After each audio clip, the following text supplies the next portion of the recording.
Alors arrive enfin le jour où tu reçois la nouvelle, que tu as obtenu le visa. Où étais-tu à ce moment-là et qu'est-ce que tu avais ressenti? Bon, c'est à cette anecdote-là, quand on a appelé mes parents, j'étais en train de dormir parce que c'était dans la soirée. Mhm, Et ce monsieur-là, monsieur Mondi, a appelé mes parents pour dire que l'enfant a eu le visa et qu'il devait y voyager parce que c'était un visa court séjour. mhm. C'était un court séjour, ils m'ont dit que d'ici 2 ou 3 jours, l'enfant doit voyager. Donc les parents m'ont donné la nouvelle le même soir en disant que tu as eu le visa mais tu dois voyager dans 2 jours. Mhm. Donc c'était une course contre la montre. Oui. Voilà. Et lorsque tu voyages, enfin, est-ce que comment s'est passé le parcours entre les escales et l'arrivée à Chypre? Est-ce tu avais eu des difficultés ou tout s'est très bien passé? En fait, mon voyage, ça s'est bien passé et ça s'est mal passé parce que d'une part, je ne comprenais pas, je ne parlais pas bien anglais. Mhm. Et c'est vrai que j'ai appris l'anglais au pays, je connaissais juste dire bonjour, comment vous allez, c'est tout ce que je savais. Ouais. Bon, j'ai quitté le pays parce que j'ai quitté Pointe-Noire, je suis allé à Brazza, je suis passé par l'Éthiopie et je suis allé à Dubaï. Et Mhm. en Éthiopie, c'était même bien savoir. Mais c'est à Dubaï que je me suis rendu compte que non, là, ça n'allait plus parce que je me suis perdu dans l'aéroport et je ne savais pas où aller, je ne savais pas où me diriger Oui. pour aller prendre mon prochain vol. Et Oui. c'est bien après j'ai trouvé un Ghanéen qui m'a aidé à trouver mon gate en Oui. plein Dubaï. Ouais. Voilà, parce qu'il allait aussi à Chypre comme moi. Ah, Voilà. intéressant. Alors tu arrives enfin sur le territoire, tu es enfin en Europe, tu es enfin à Chypre. Comment est-ce que tu te sentais? Bon, quand je suis arrivé à Chypre, en tout cas, merci à toi, ami, qui m'a bien reçu à Chypre. Bon, au début, c'était un peu compliqué parce que je connaissais pas la langue.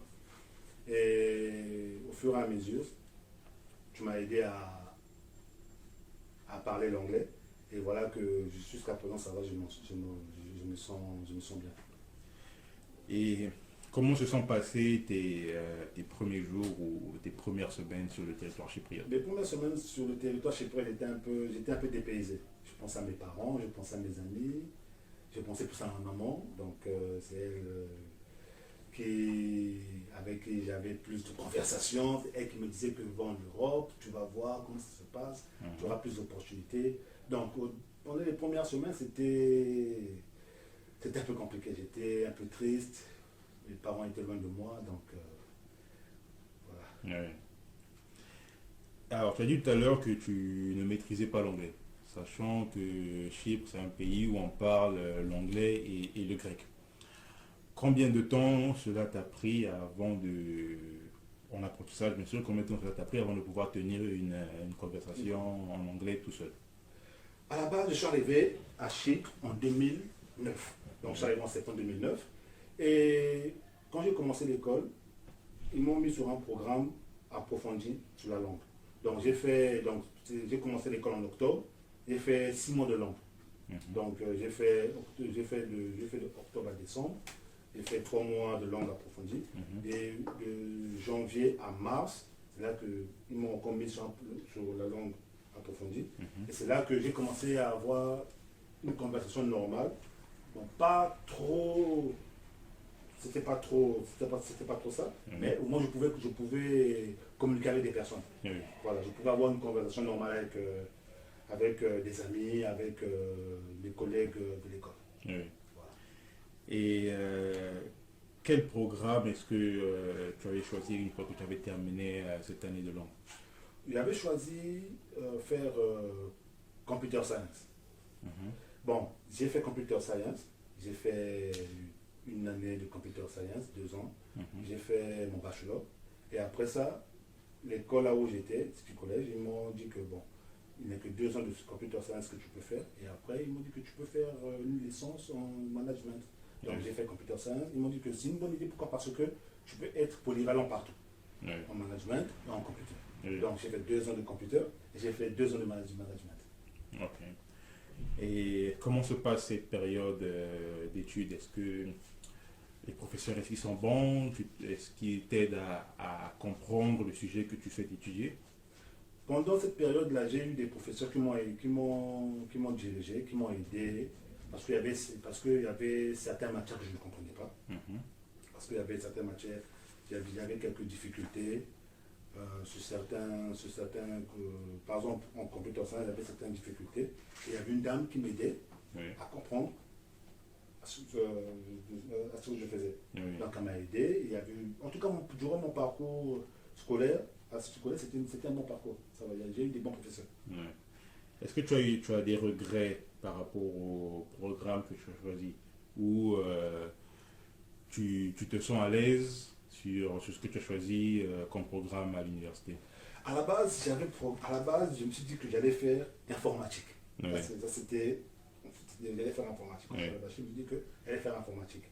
Bon, l'école là où j'étais, ils m'ont mis sur un programme de 2 ans, et 2 ans d'informatique et 2 ans de management. Je me suis dit que j'étais pas trop déçu parce que je me suis dit que je pouvais être polyvalent dans 2 secteurs. Je pouvais être polyvalent, je pouvais être bon en informatique, je pouvais travailler en informatique, et je pouvais être aussi bon, travailler dans le secteur du management. Comment était la vie à cette époque? Est-ce que tu as des anecdotes à partager en termes de colocation avec d'autres étudiants ou en termes de petits boulots en tant qu'étudiant ou peut-être dans les moyens de transport pour aller à l'école et faire les achats? Oui, c'est vrai qu'en cette période-là, je vivais avec des amis. Il y avait des amis avec qui on était en colocation. On s'entendait bien, c'était une bonne colocation. Et du côté du transport, bon, il n'y avait pas trop... C'est vrai que on pouvait pas se payer le luxe d'avoir une voiture, tout ça, pour aller d'un point A à un point B. Mais au moins, on pouvait se rendre d'un point A à un point B. Bon, du côté travail, on faisait des petits boulots, mais c'était pas si diable que ça, mais on faisait des petits boulots. C'était quand même bien. Alors parlons à présent de ta vie actuelle à Chypre, parce que tu as dit que tu es venu en 2009, nous sommes actuellement en 2021 et tu es toujours à Chypre. Comment te sens-tu de vivre ici? Ok, vivre ici, pour moi, c'est une très bonne chose. Pourquoi? Parce que j'ai visité la France, j'ai visité la Pologne, et je me suis rendu compte que le style de vie en France et en Pologne est différent par rapport à Chypre. Les opportunités qui sont en France et en Pologne, tu ne peux pas les avoir à Chypre. Parce que tout d'abord, il faut savoir qu'en Pologne, il faut apprendre leur langue parce que la Pologne, c'est un pays, c'est vrai que c'est un pays européen, mais il ne parle pas trop anglais. En France, bon, c'est vrai que nous sommes congolais, on parle français. Bon, aller en France, tu vas parler français, et par rapport à Chypre, tu vas apprendre la langue et tu peux trouver une opportunité avec la langue avec laquelle que tu as appris. Donc on parle à ce moment-là de l'anglais. De l'anglais. Très bien. Est-ce que tu t'es déjà senti en danger lorsque tu te balades à Chypre ou autre? Est-ce que tu t'es déjà senti en danger ici? Il faut savoir que Chypre fait partie des pays où il y a plus de sécurité. Ok, Chypre, il faut savoir que côté sécurité, il n'y a pas de problème. Tu peux sortir. Bon, c'est vrai qu'actuellement, avec la pandémie, c'est vrai que la pandémie, il y a certains couvre-feux. Donc, mais avant ça, avant la pandémie, tu pouvais sortir, tu pouvais te balader tard dans la nuit, il n'y a pas de problème. Voilà. Très bien. Est-ce que tu rentres souvent au Congo pour rendre visite à la famille ou aux amis? La chose qui me fait partir au Congo, ce sont les parents, parce que mes parents vivent au Congo actuellement. Et il faudrait toujours plaisir d'aller voir les parents au pays. Voilà. Et comment est-ce qu'ils te reçoivent lorsque tu rentres au Congo? Les parents sont toujours contents de me voir. Ils se disent que voilà, il est allé à Chypre il y a près d'une bonne dizaine d'années. Il est toujours là à revenir au Congo nous voir, donc ils sont toujours contents de me voir.